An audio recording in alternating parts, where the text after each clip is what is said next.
Hey all, welcome back. This is Dino the Ops Guy, and we're doing Production Management and Practice, or Stardew Production Management 101.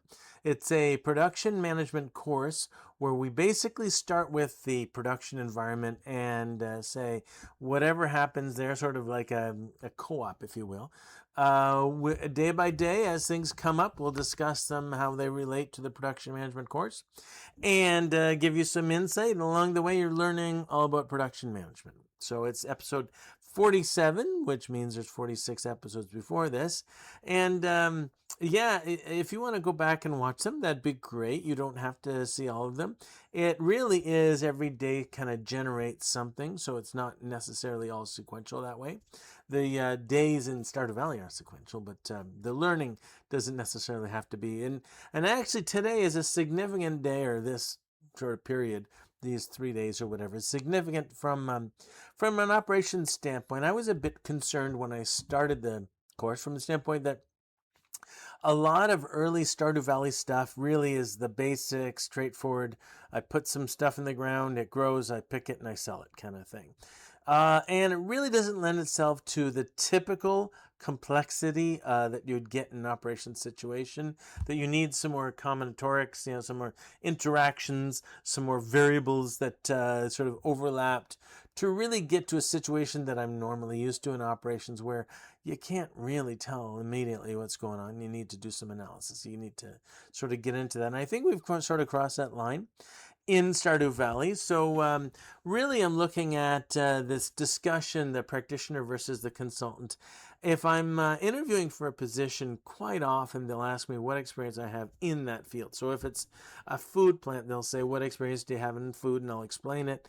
Or if it's an apparel plant, what experience do you have in apparel? And I'll explain that, whatever. And I don't always have a lot of experience in, whether it's the general area like food or apparel, or even the specific, I have a lot of experience in baking, but maybe that doesn't lend itself to, making some other food preparation type thing. So we have that discussions, and that's sort of that practitioner versus consultant discussion. And early on, the practitioner is going to win. People who know how long to bake something, and how the oven works, and how this machine is going to operate versus that machine, or how long this product lasts versus that product on the shelf, that sort of thing. Really, the context of the product itself, or the industry that it's in, they tend to win out early on whether it's in the game or in the life of the company, etc.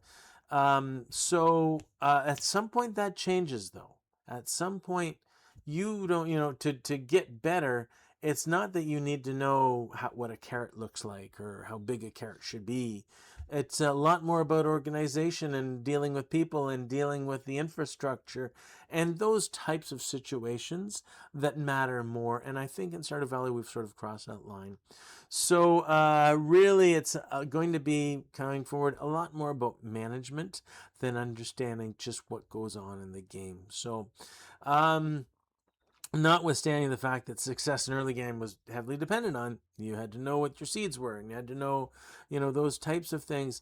And when I find myself in situations where everyone else is sort of the early game advantage people, the ones who probably don't have any education in production management, or sometimes not even in business, and then I'll get into discussions about, how we should rearrange things. And they'll say, well, no, you don't understand milk, or you don't understand, automotive, or you don't understand.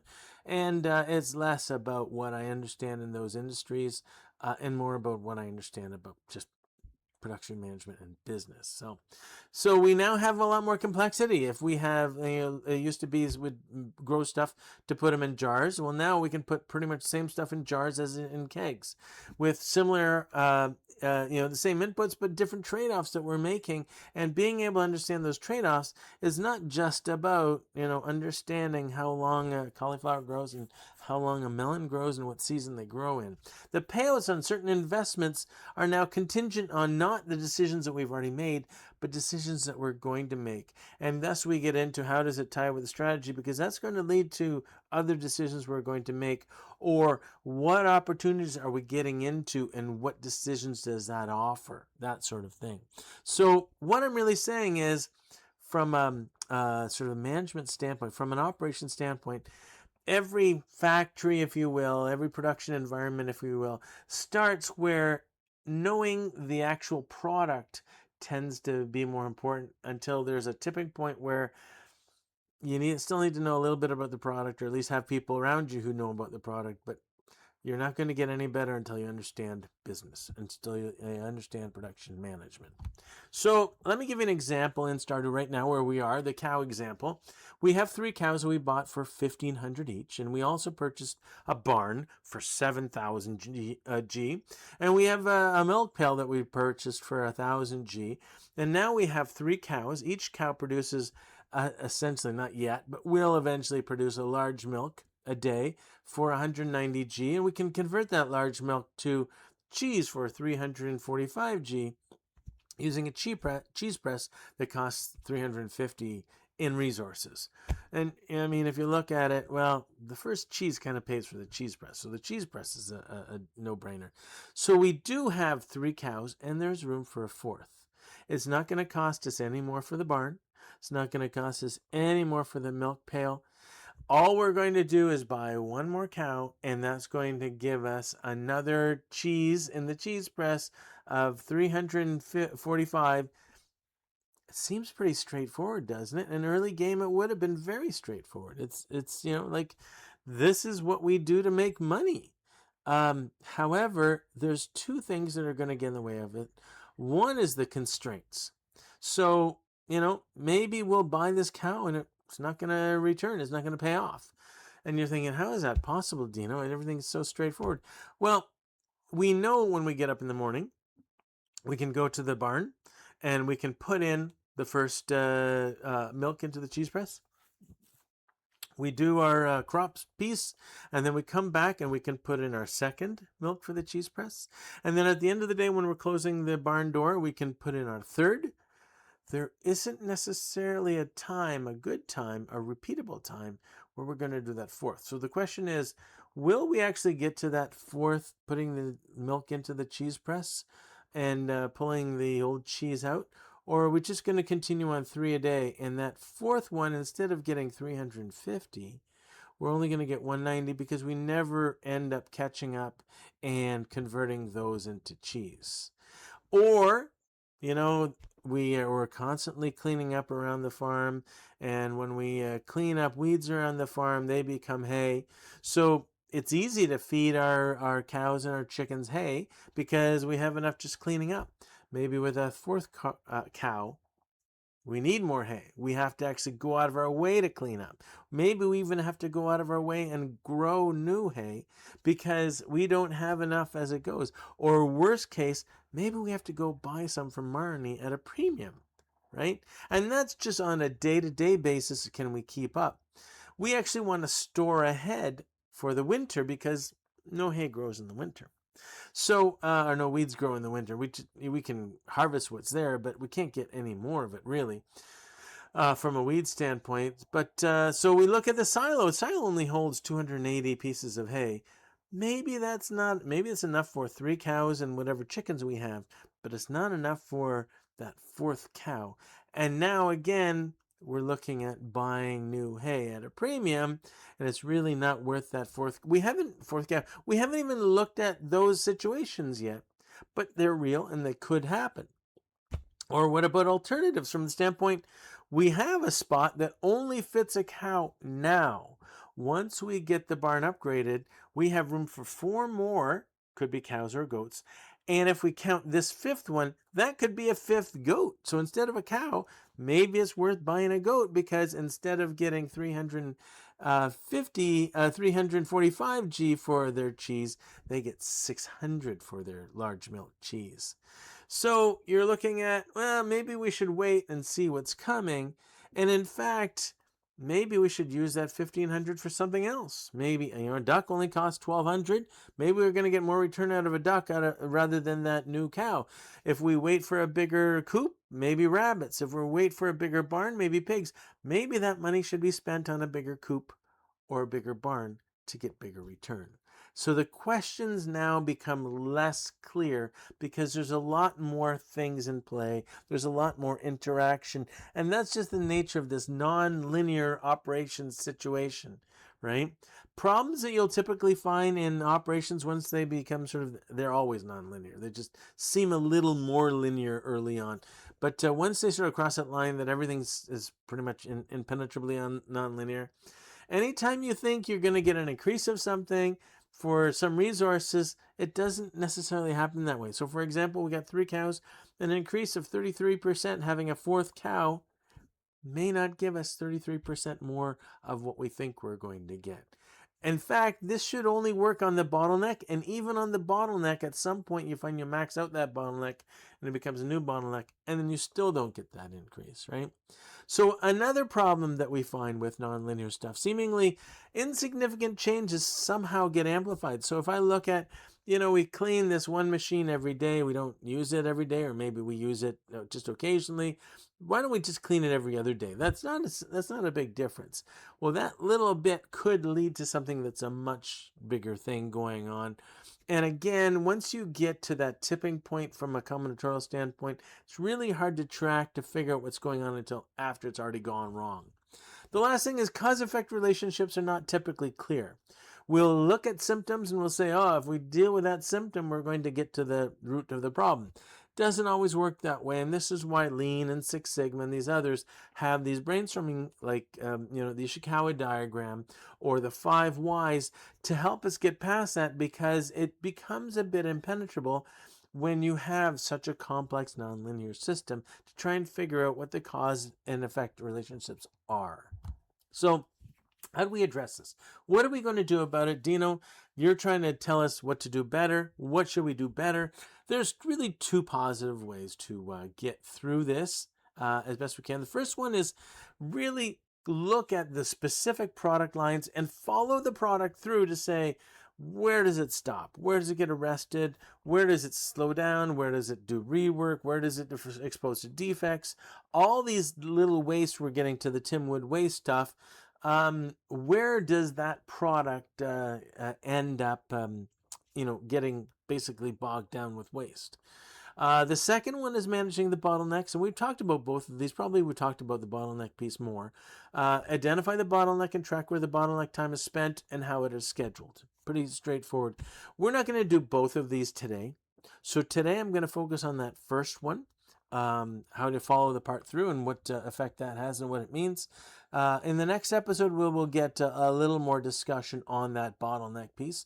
But just carrying on with the first one, I'm using coffee as an example. So after we can start with the process that we grow the coffee, but that's kind of, it takes its time and then it's done.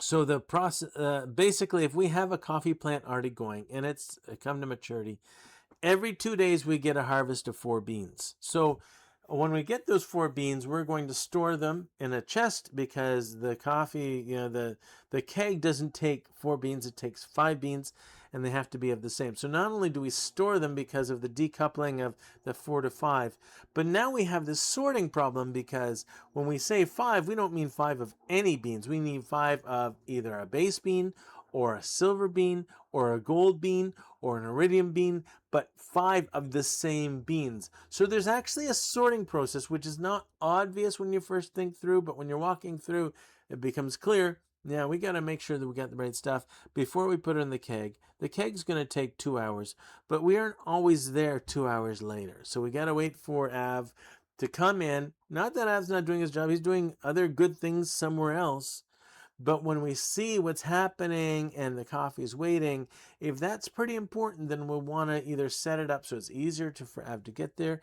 It's easier for him to notice that it's there so he can make adjustments to get there, or some sort of fix to make that happen better so that we can get it to the shipper so that we can make some money out of it, right? So whether you call this process mapping, the Lean people try to call it value stream mapping, and there's specific metrics that they use on the value.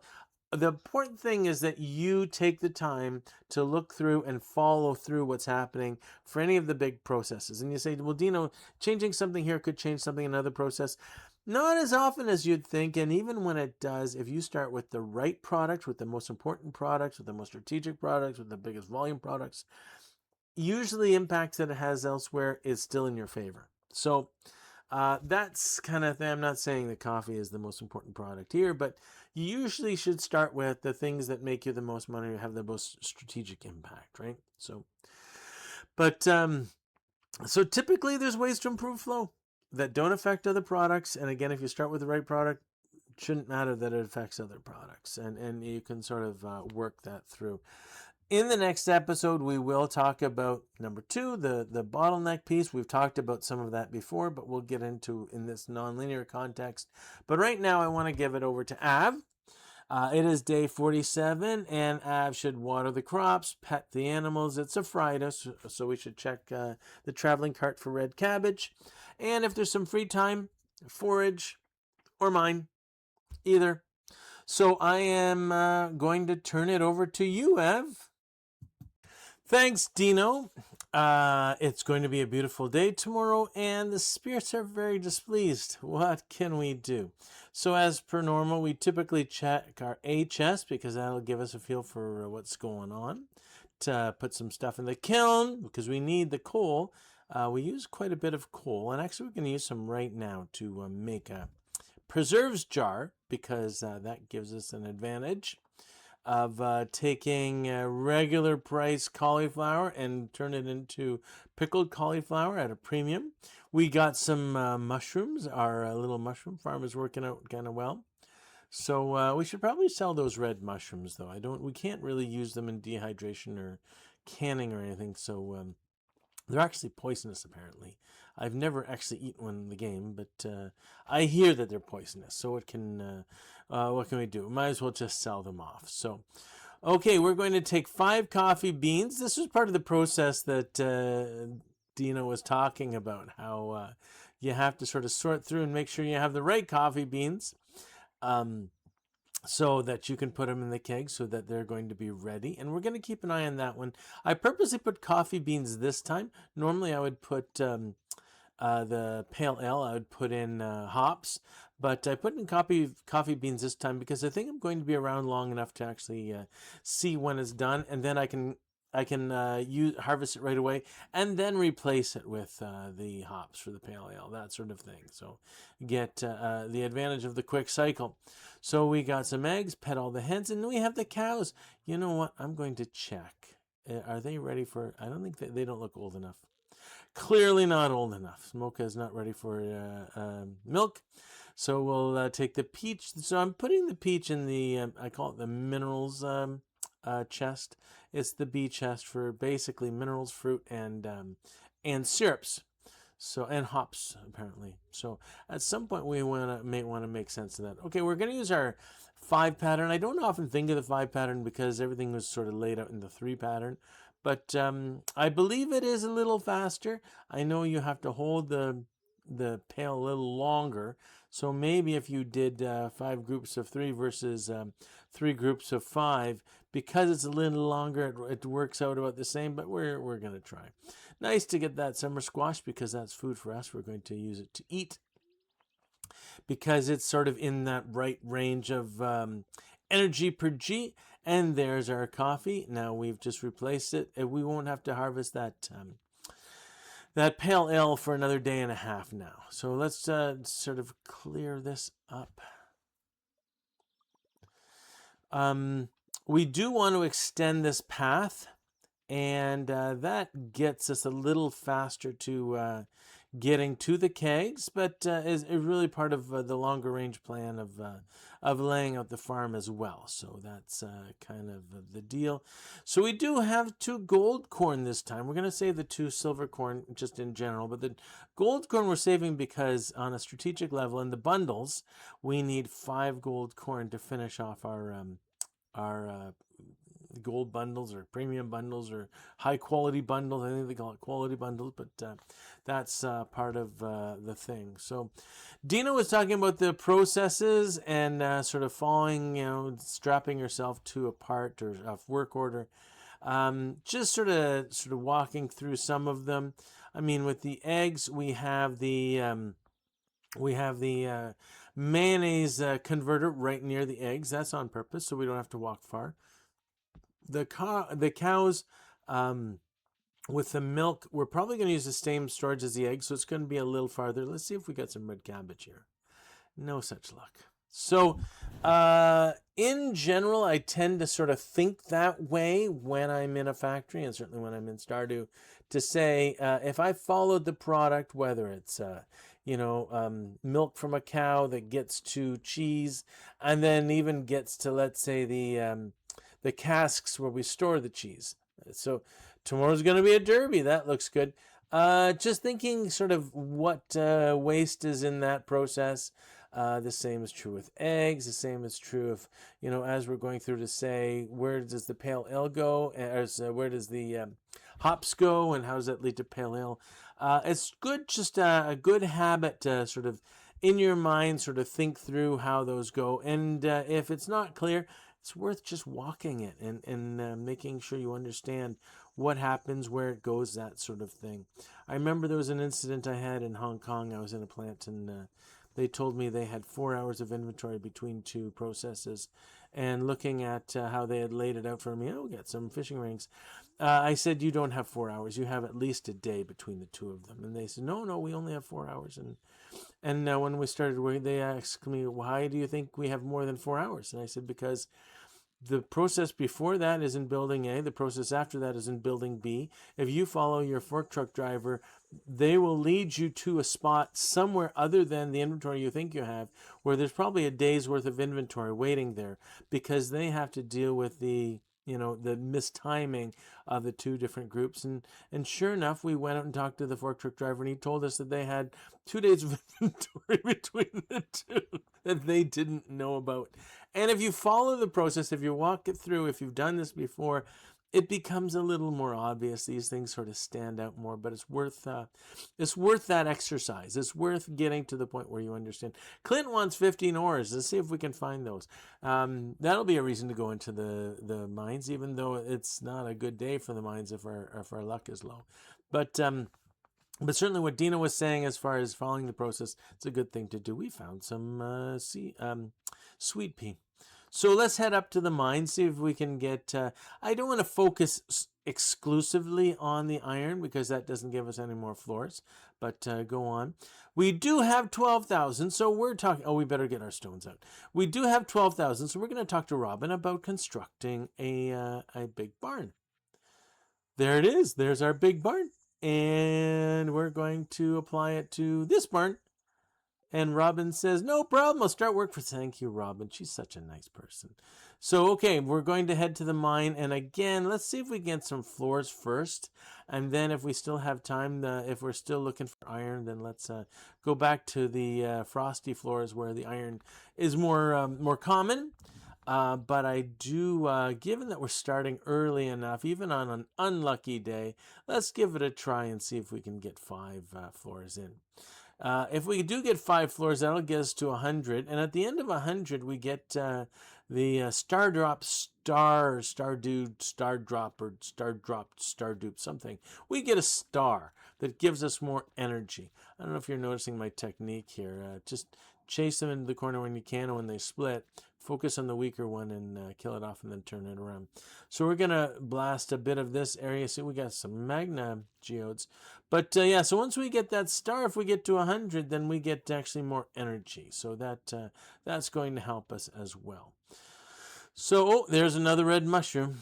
I think, like I said, I think we should sell those. But we also have some amethyst and a few pieces of gold around. So let's get the amethyst and the gold. And we're going to go to that other room, but we're also going to get this gold first. Gold is good. It's funny, when you first start, everything copper is good, and then now that you've had enough copper, now silver or iron is good, and then now gold is good. And okay, we got to put this guy out of his misery. There we go. We got 2 of them. Oh, there's a way out. Let's take the way out. Done. So yeah, the expectations change, and that's kind of normal. Oh, there's just a whole bunch of googlies that we got to deal with. Thankfully, we still have some... and we got a book out of it. Thankfully, we still have some health. We're not in the low health range. So that book, the Monster Compendium, it's Abigail likes that as a gift, but we're going to use it. The first time you use it, you get an advantage. I think actually you get some experience points at any point, but certainly it purports to help you fight monsters, and that any help fighting monsters I think is good, especially in the floors below 80, because the monsters tend to get a little more gang up on you kind of, and a little more hurtful kind of. So we're going to have a little bit of energy regeneration, which is going to do some health regeneration as well. Let's get closer to the bottom, looking for some ladders. There's a ladder. Let's get the diamond on the way out. Okay, floor 99. Any of the 9s that have this sort of long, snaky, pathy kind of layout, but we get a lot of time. If it was 11 o'clock, I'd be more concerned, but usually it takes a long time, especially if you don't have good luck that day, to find the ladder. Sometimes you get, I purposely get every stone, because I hate getting to the end and realize it was one of the early, oh, there's a ladder. The early stones. There we go. What's it called? So I know for sure. I never remember the name. Something. You found a star drop. I still didn't see what it said. Okay. So now we're going to the frosty floors. I didn't mean to shoot that stone. See if we can get the rest of the iron that Clint wants us to get. We got a few. They're 9 out of 15. But it is getting pretty late, and we're getting a bit abused by bats. Oh, there's a way down. I see a couple iron nodes. That's good. We're up to 11. I'm positive. I'm optimistic. We're up to 12 o'clock. I'm not as optimistic anymore. Let's get out of here. We don't want to end up missing our bedtime. So we were so close. Maybe it's worth coming back tomorrow if it's a nice mining day. Do it early enough before, well, even if Clint closes, we'll see him at the Starter Drop Saloon about 10 or 11 if we need to. But still some planning involved if you're doing it that kind of short notice day kind of thing. So we're back now again. I know the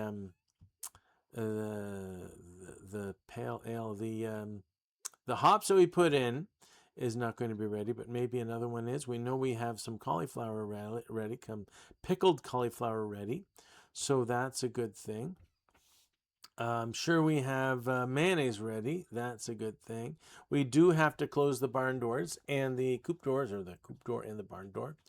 And we have enough to basically make summer seeds, and we will convert those into tea sapling for that magic money. Gotta love that arbitrage play. So we're back to the large eggs. We were doing a little bit of small eggs for a while, but okay, let's head over to C. None of them they're all okay. We do want to drop off. We made, of course, a bee house there. But I did want to check with the amethyst, and I think we got more than enough amethyst over there. Let's just dump let's double check. So let's keep 3. Yeah, we'll sell one of the amethysts. 3 should be more than enough. We need the fiber so that we can make the saplings, and then we can sell for the big money. And I think we're getting close. Maybe one more kiln, and then we're going to rush off to bed. Okay, doors closed. Everything's good. Uh-oh. Oh, here's that fairy. It's the tooth fairy. I think the tooth fairy is responsible for stealing stuff. Oh, no. It looks like it's doing good things. Oh, it's going to be a good fairy. That's good. And level 6 combat. That's okay. I'm happy with that. Did a fair bit of combat to get there. Those the lower than 80 floors, I tell you, they get your combat going. So okay, for the weather for tomorrow, the next day of tomorrow is going to be storm approaching. That's good to know. And the spirits are in high spirits, so Very good. I will turn it back to you, Dino. Thanks, Ab. That's great. Yeah, yeah. Even the story you said about Hong Kong, that rings true for me too. I've seen a lot of situations where upper management just doesn't understand what's going on in the flow, and that little bit of insight tends to make a big difference. But as far as today goes, we got the crops watered. We pet the animals. There's no red cabbage at the traveling cart. I'm a bit worried that the lady and the pig are going to hold off on us with this red cabbage.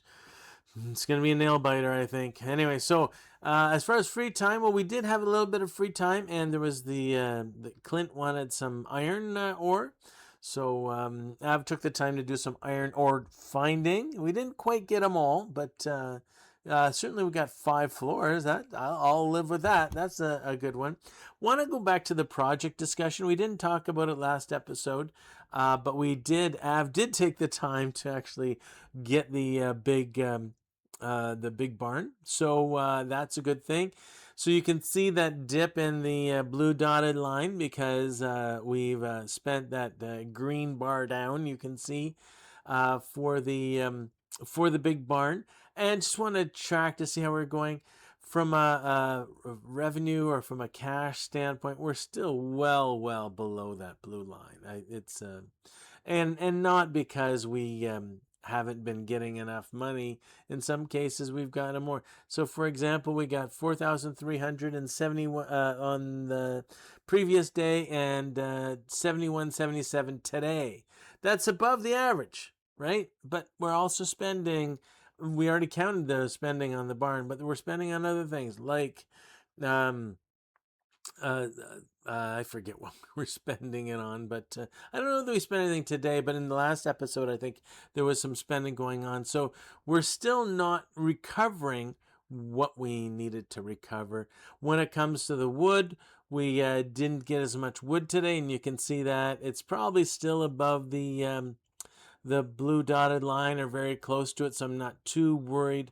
But we're getting to the point where we're not keeping up even with the wood. And then the stone, you can see again, we didn't do a lot of stone. We actually put some stone down as a walkway, so that took up not many, I think 30 or so, 20 or 30. So you can see that we're down even with the stone. I think the wood and the stone we can recover if we focus on it. And the question really becomes, is the reason we're not focusing on those two because we're not getting enough revenue for the projects, and it's just one big, they're starting to interact with each other. So we'll have to keep an eye on that. I'm still of the opinion that we're not going to push it, and we're going to take our time. Once we have the G and the wood and the stone together, we will take the next step and get the next one is going to be the deluxe barn. We want to get the deluxe barn before the deluxe coop, because then we can get pigs, and the pigs don't work in the winter, or at least they don't get truffles in the winter. They work fine in the barn. They don't do anything other than just be good pigs. So it's better to get the pigs earlier and then delay getting the rabbits, and then the rabbits can do their thing through the winter. So that's going to be the plan going forward. Covered a lot today. I'm hoping it's not too much. But if there's any suggestions that you have, any things you want to get some elaboration on, any things that we should be going deeper on, anything to make it better, funnier, whatever the case, put it in the comments, and we'll respond to that as best we can. Other than that, I'd love to see you in the next episode where we're going to follow up with some of the discussions for bottlenecks. But that notwithstanding, it's Dino the Ops Guy signing off.